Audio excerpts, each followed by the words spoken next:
Welcome back to the BookCast. Today we are unpacking every layer of the incredible novel, The History of Tom Jones, a Foundling. Oh, it's a fantastic one. Get ready for a BookCast into its characters, themes, and the hidden meanings behind the story. Absolutely. It's such a cornerstone of English literature, isn't it? A work that really peels back the layers of human nature. It really does. And it all kicks off with, well, one of the most unexpected entrances in literary history, the arrival of our hero. That's right. So let's set the scene for you. We open in Somersetshire, right, on the estate of this remarkable gentleman, Squire Allworthy. The novel paints him as someone truly blessed by both nature and fortune, agreeable in person, robust health, sharp mind. And crucially, a profoundly benevolent heart. Exactly. And he's inherited this huge estate, one of the largest in the county, but he chooses this quiet, retired life. His wife died about 5 years before. And it's into this very serene, almost, idyllic existence that the unexpected just shatters the peace. Mr. Allworthy gets home late one evening from London. He's tired, pulls back his bedclothes, and boom, there's an infant. Just lying there. Wrapped in coarse linen, fast asleep in his bed. It's not just a shock, it's a huge disruption. Oh, completely. It immediately sets the stage for all these questions of parentage, social status, moral responsibility. A profound disruption, like you said. And the reaction from his housekeeper, Mrs. Deborah Wilkins, it just instantly highlights the societal prejudices of the time. Oh, definitely. The text talks about her decent behavior and her proper animadversions on bastards. Right. Basically, her very public, very harsh judgments on illegitimate children. Yeah. She immediately suggests sending the child to Bridewell, a house of correction, or just, leaving it at the church warden's door. Awful. To her, this baby isn't even a fellow creature, just a misbegotten wretch. It's such a stark contrast to Allworthy himself. It really is. And what's truly insightful here, I think, is how Allworthy's innate compassion just overrides that harsh advice instantly. The moment he holds the infant's hand, feels that little pressure, he's completely disarmed. It's like the child is directly, imploring his assistance. Yeah. He instantly orders the baby to be cared for, brought to his own bed, and later properly clothed and named Thomas. It's such a powerful moment. It is. And this scene isn't just about his kindness, is it? It immediately establishes a core theme. Innate goodness winning out over rigid social prejudice. That contrast Fielding revisits constantly with Tom himself, challenging how we define virtue. And then there's his sister, Miss Bridget Allworthy. She surprises everyone. Right. You wouldn't expect it from her. Exactly. She's known for her severity of character, so Mrs. Wilkins fully expects her to be really bitter about it. But instead, she rather took the good-natured side of the question, shows compassion, and actually commends her brother's charity. It's quite curious, isn't it? It is. It gives you this glimpse into her character, hence maybe there's a softer side. Yeah. Or, well, maybe a very personal reason for her unexpected leniency. You're right. It feels almost out of character for her, based on the description. And it immediately makes you wonder about her true nature, or maybe something deeper, something unrevealed about her past. Yeah, Fielding's so good at that. He often uses these subtle inconsistencies to hint at things to come, doesn't he? Definitely. So, with little Tom now settled into the household, Mrs. Deborah Wilkins, ever the busybody, Can't help herself. she sets out to find the child's mother in the parish. And her suspicions pretty quickly fall on Jenny Jones. Right. Now, Jenny isn't described as outwardly beautiful, but she has this uncommon share of understanding, right? Improved because she learned Latin from a local schoolmaster. Which was unusual. Very. But this intelligence, ironically, brings her mostly envy and hatred from the community, especially after she shows up in a new silk gown. That seems to really fuel the gossip. It's amazing how that works. Jenny's gifts, instead of lifting her up, become a source of resentment. It's a sharp critique of how societal envy and narrow minds can twist perceived virtue into a reason for cruelty. This whole thing about Jenny, it isn't just a plot point, is it? It really makes you question who the real villains are here. Exactly. When she's summoned before Mrs. Deborah, Jenny confesses. She says she's the mother, though in terms of contrition. And Mr. Allworthy, again with his typical leniency, sees her act as, well, a desperate attempt to provide for her child. He understands her plight rather than just condemning her. And then we get Jenny's honorable secret. She absolutely refuses to name the father. Right. She's bound by solemn ties and engagements of honor, as well as the most religious vows. And Allworthy remarkably believes her. He sees her ingenuity, her refusal to name names as a sign of real integrity, Yeah. something clearly lacking in the gossipy community around them. But the public backlash is swift and brutal. Oh, yeah. Fueled by malice, misunderstanding, their suspicion turns from Jenny to Mr. Allworthy himself. Incredible, isn't it? Whispers start that he's the father, despite his impeccable reputation. It's just a classic example of how quickly public perception can twist even the best intentions. The irony is just striking. His goodness in providing for the child gets warped into proof of his own supposed wrongdoings. So unfair. And in another act of really profound kindness, Allworthy encourages Jenny to leave the parish. He gives her the means for her reformation, away from all the gossip and judgment. That really speaks volumes about his character, doesn't it? It does. Prioritizing her future and peace over his own challenged reputation. It just solidifies his true benevolence.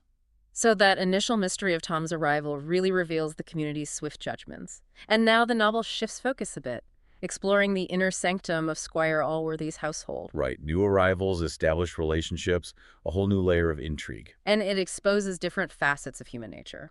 Mr. Allworthy finds immense joy when his sister, Miss Bridget, gives birth to an heir. But his affection for Tom, the foundling, stays constant. He decides to raise both children together, a decision with, well, huge consequences for both boys. And this is where we meet two really pivotal new characters, Captain Blifil and his brother, Dr. Blifil. Ah, yes, the Bliffles. The captain is described as a master of the art of love, but it's quickly made clear his art is mostly for property and getting ahead. Self-advancement. Exactly. He marries Miss Bridget Allworthy pretty much entirely for Mr. Allworthy's huge estate. And his brother, the doctor. Dr. Blake was just a prime example of hypocrisy, constantly faking wisdom and piety while hiding his own selfish motives. What's truly shocking, though, is the captain's ingratitude. It's almost unaccountable, the book says. Yeah, it's pretty stark. After he secures his position, gets into the family, he shows increasing coldness, even outright rudeness, towards his own brother, the doctor, who actually helped arrange the marriage. It's callous. And that treatment breaks the poor doctor's heart, a stark reminder of the self-serving ambition that's creeping into the household. And speaking of ambition, in a truly ironic twist of fate, the captain meets a very sudden end. Poetic justice, really. Literally, while contemplating the happiness which would accrue to him by Mr. Allworthy's death, he drops dead of apoplexy. Fielding uses that moment perfectly, doesn't he? To highlight the destructive nature of greed. Swift justice. And his wife, Mrs. Blifil, her reaction is something else. The novel calls her grief lamentations. Very theatrical. Incredibly theatrical. She even accuses people of murder. But it all stops dead the moment she actually sees the body. Yeah, a very revealing moment about her character. It's all performance, isn't it? Performance of virtue rather than real emotion. And then the doctors arrive. The doctor's dispute is brilliant. Dr. Y diagnoses apoplexy. Dr. Z insists it's epilepsy. Highlighting how every physician almost hath his favorite disease. Exactly. It's not just a funny jab at the medical profession, though it is that too. It's Fielding's subtle, satirical take on the experts of his time. Right. Showing how even those claiming objective truth are often blinded by their own biases or favorite theories. That theme of flawed perception, personal agendas, it really underpins so much of the novel's commentary on morality and judgment, doesn't it? Absolutely. It's woven throughout. So, as the boys grew up, the novel expertly contrasts Tom Jones and Master Blifil. This really lays bare Fielding's core ideas about human nature. It's the central comparison. Tom is described as idle, thoughtless, rattling, but at his core, he's undeniably good-natured.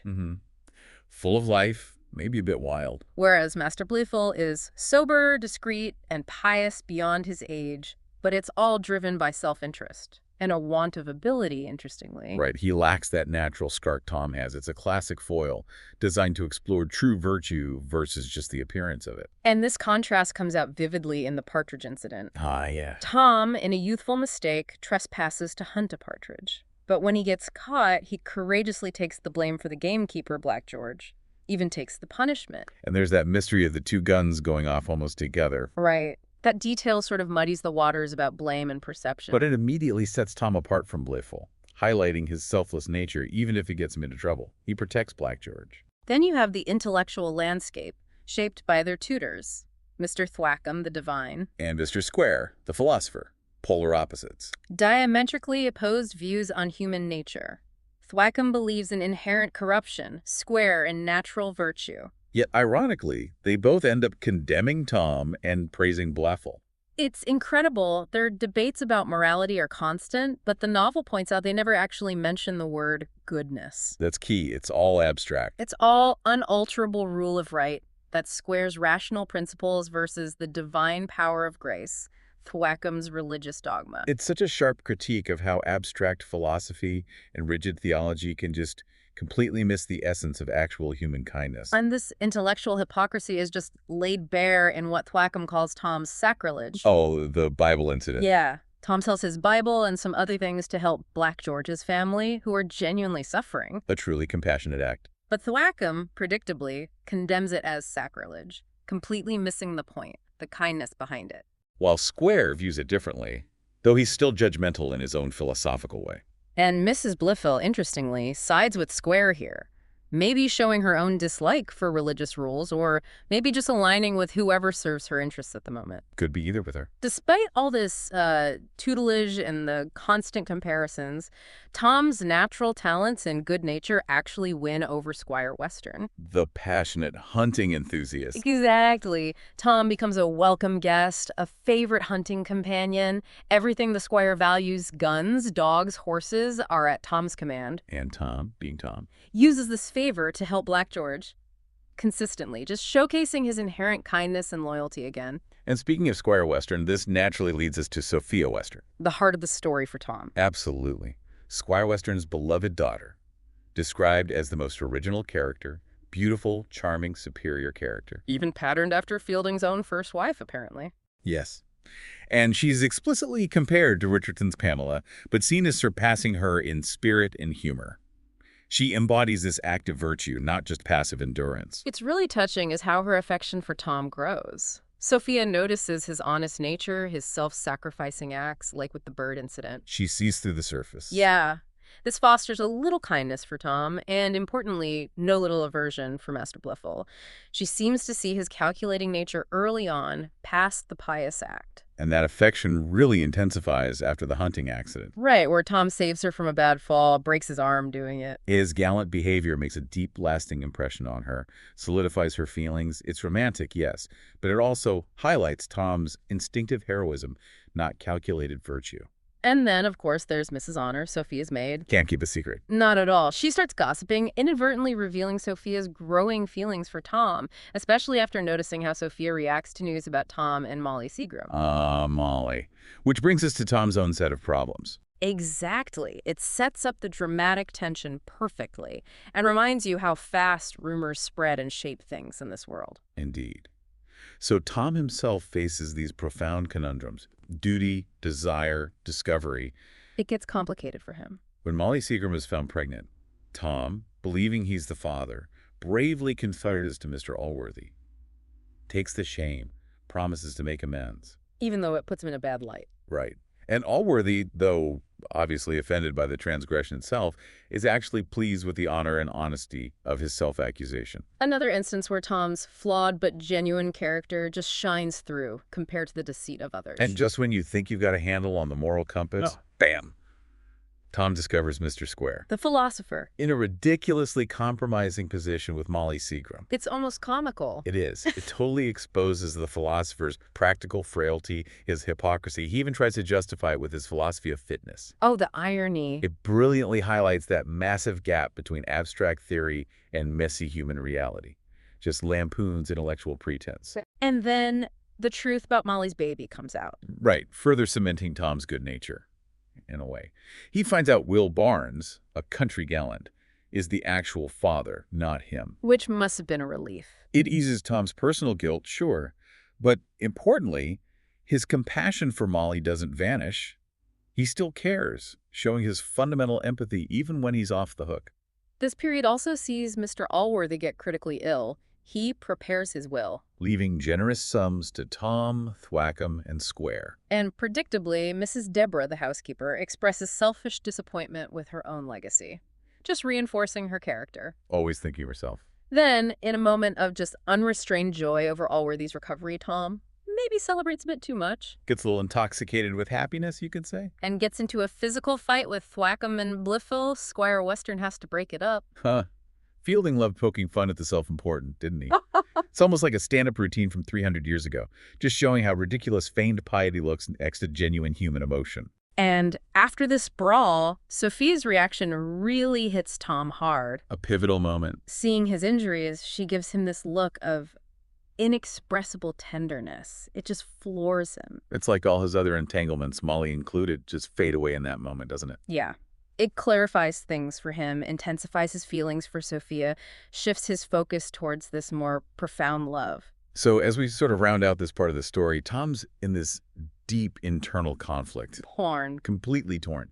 Between his undeniable love for Sophia and his sense of honor towards Molly, who he still feels he wronged somehow. And he sees the massive difficulties in pursuing Sophia, her father's wishes, Allworthy's values. He's caught between his heart and what society expects, the insurmountable difficulties. What Tom Jones just masterfully reveals through all these vibrant characters and the twisting plot is that true virtue isn't really about outward piety or following rules, is it? No, not at all. It's about inherent benevolence, compassion, often found in the most unexpected people. Like Tom. That was a radical idea for its time. And still incredibly relevant today, I think. Fielding's genius just shines through. He aims to laugh mankind out of their favorite follies and vices, forcing us, the readers, you listening now, to look beyond reputation, beyond appearance, to the true nature of the human heart. Indeed. It's just a masterclass in observation and social commentary. So, considering all these twists of fate, the hidden truths, the constant play of motives, what does Tom Jones ultimately teach us about judging character based on appearance or reputation alone? That's the question, isn't it? It really challenges us to look deeper, to question our own biases, and to truly understand what makes up genuine goodness. And there you have it. Thanks for spending a little bit of your day with us and this story. Hope you enjoyed it. If you did, a simple like or subscribe helps the channel out more than you know. Be good and take care.